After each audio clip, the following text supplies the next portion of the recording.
Jason Droboth. So I'm a second-year geology student. I've been here, this is my third year, because my first year I had to upgrade in order to get into the science program. And I had to do that because I'm viewed as a mature student, because I'm a little bit older, and my grades from high school didn't really carry over, both because I think they're too old, but they're also just, they weren't good grades because I never really actually wanted to go to college or university. I just wanted to work right away and work in the trades, become a carpenter like my dad, which is pretty much what I did until the point where I realized that I didn't want to work and kill my back for the rest of my life. I wanted to use my mind, not my brawn.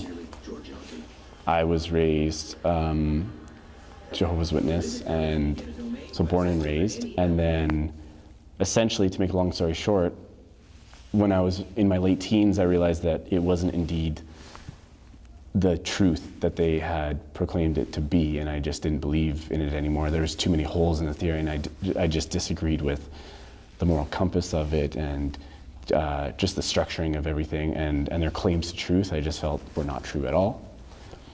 And unfortunately, one of the repercussions for that is when you don't accept their faith, if you're born into it, then there's mandatory shunning. So I, at age 22, I think it was, I was about 22 or 23, officially got kicked out of the church for apostasy, which essentially was me not believing in their doctrines anymore.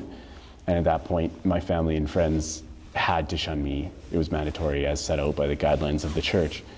So I lost all my friends and family literally overnight. All those connections no longer had any sort of safety net.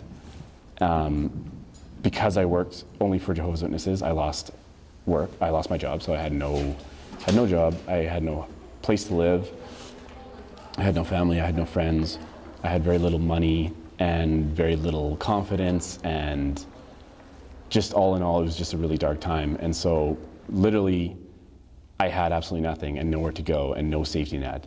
And it was very dangerous because I got very close to not making it and taking my own life just simply because there's nothing I felt to live for. And so I realized that I had to make a decision and really take my life into my own hands, and I did that. And I applied to school here. I got a different job, a different place, and now I'm educating myself here at Mount Royal in the sciences, which I've always had an affinity towards science.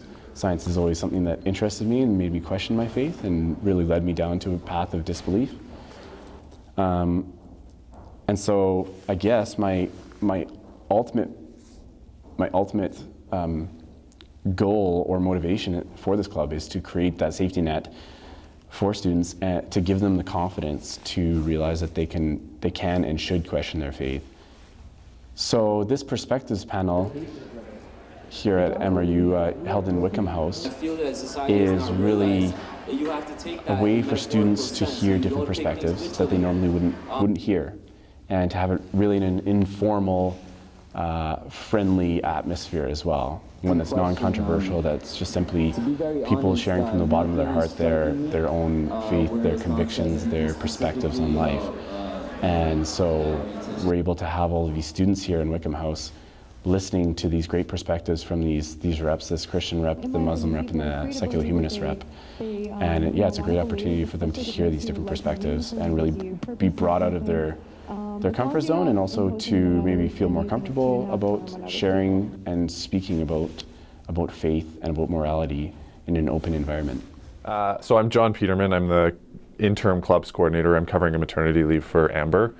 So I've only really been in the position for about 4 or 5 months now. So I help them do a lot of the event planning they do with anything they want to throw on campus or off, actually. So he's involved in 2 clubs. Like, he is the president of the Secular Humanists, and he is one of the executives on agency. And so he's always in my office, whether it's booking tables, help or asking me about logistical questions, ordering tickets, that kind of thing. So he's very organized and very on top of his stuff for his event planning, and he's very forward thinking in that he can see the big picture. So It's been a real pleasure working with Jason. Hi there, I'm Dexter Bruno. I'm with the Secular Humanist Club. I am currently positioned as the treasurer. That I've been working with Jason for a couple of years now. We think rather similarly. I think he's very dedicated to everything he does, which, like you said, not only includes his own personal activities, but those that are benefiting others, because he himself went through a lot of more difficult times where I'm sure he would have very much appreciated someone like himself now who could have helped him, at least help talk through things and kind of get grounded and understand what was going on in his own life. And so now because he knows that he could have really valued some sort of discussion like that, he is offering himself to others to try to help them out if people are going through difficult issues similar to his own. But that's not his sole intention, it seems. He's always interested in simply talking about anything. The first time I went to Central America, I was I think I was 16 or 17, and it was actually on a mission trip, preaching to people there. And I did that with some missionaries for a month and a half, 2 months. And that was a great experience, a very eye-opening experience. The first time I've ever seen true poverty and a third world country. I went back again to Central America, to Nicaragua, when I was about 21, same thing, doing a mission. This one was a little bit shorter, got cut short because of an emergency back home.